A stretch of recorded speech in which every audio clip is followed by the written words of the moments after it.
Well, you've been introduced to fungi generally as a kingdom, but next up we're going to be taking a look at the variety of phyla within kingdom fungi. Phylum, traditionally the next level of classification below kingdom. So Phylum Basidiomycota is the first one that we're going to look at, and it produces spores called basidiospores in club-like structures called basidia. So a basidia would be the result of sexual reproduction between mycelia. So the mycelia are growing, they're extending their hypha. So you've got two hypha from unique fungi. They meet, they join together, and they're able to exchange nuclei through a kind of opening. That results in the formation of a basidia, which would be where some spores are released. So mushrooms, puffballs, shelf fungi are all examples of fruiting bodies within Phylum Basidiomycota. So this should be kind of a familiar phylum to you. They are mostly saprophytic, although some are parasitic. So fungi like mushrooms, puffballs, shelf fungi, those are usually growing like out in the woods, on dead trees. Those would be saprophytic. But if we were to look at some parasitic ones, we might be looking at a group like rusts or smuts. Those are parasitic fungi that grow on plants. So a good example of one of them would be wheat rust. Wheat rust produces a red spore called a uretispore. And when wheat turns yellow, rust forms a teleospore that will actually survive the winter. So these will grow on the underside of the leaves of a barberry bush, forming aciospores, which infect wheat plants. So this would be the kind of thing that farmers would have to deal with in terms of like spraying a fungicide on their trees and their crops like that, because these parasitic fungi are able to infect plants and potentially even ruin a crop. So next phylum up is Phylum Ascomycota. So they form spores in a structure that resembles a sac. It's called an asci. And there are single-celled varieties called yeasts. Perhaps you've heard of them as well. So they can also reproduce by asexual budding. The kind of yeast that you're familiar with is called baker's yeast. And it has a name that I'm going to do my best to say, but no promises. It's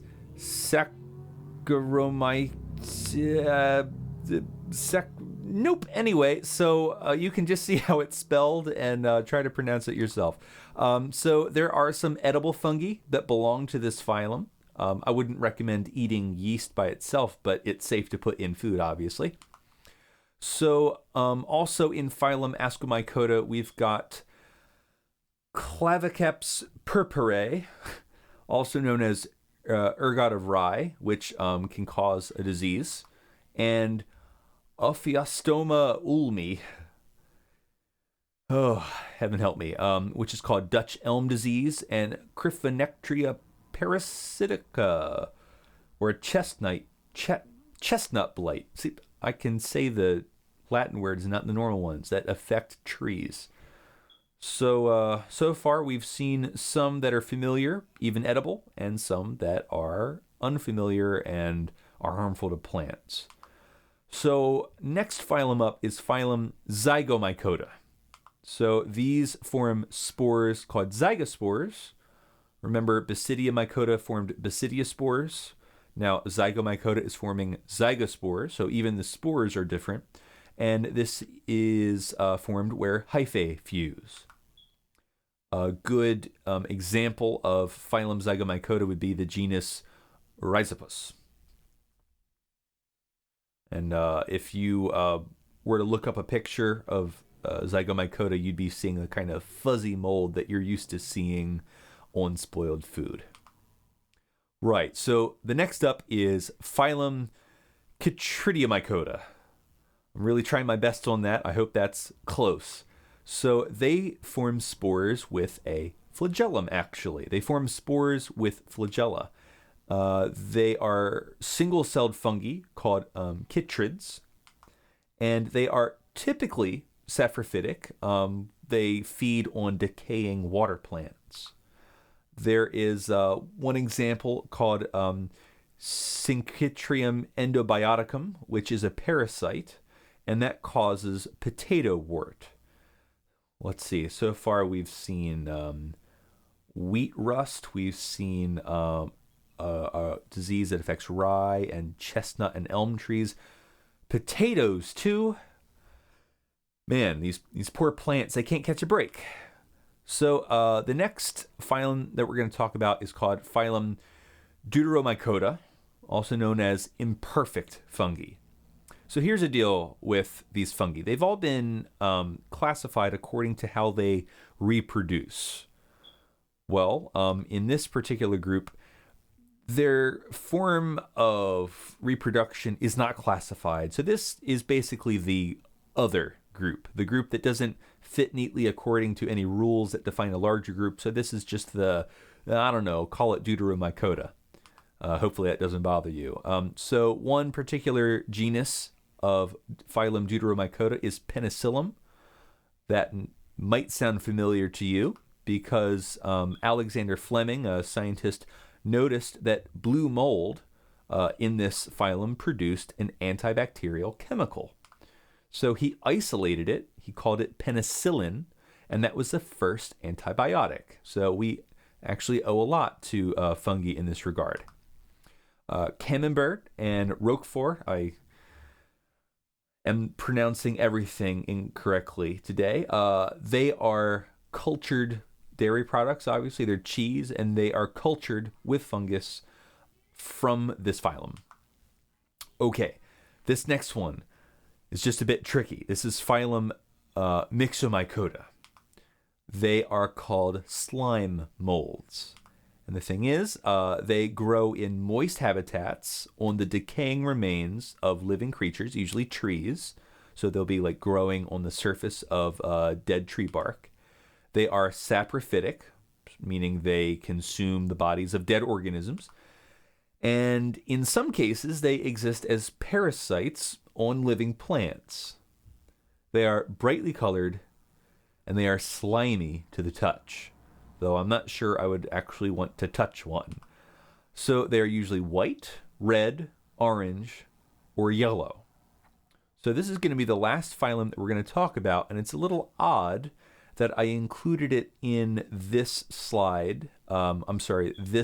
This presentation on the phyla of fungi, because it's not actually really a fungus, even though it's called a slime mold. So why are we talking about it right now? I'll tell you. They exhibit characteristics that could qualify them as a protist, but also kind of remind you of a fungus.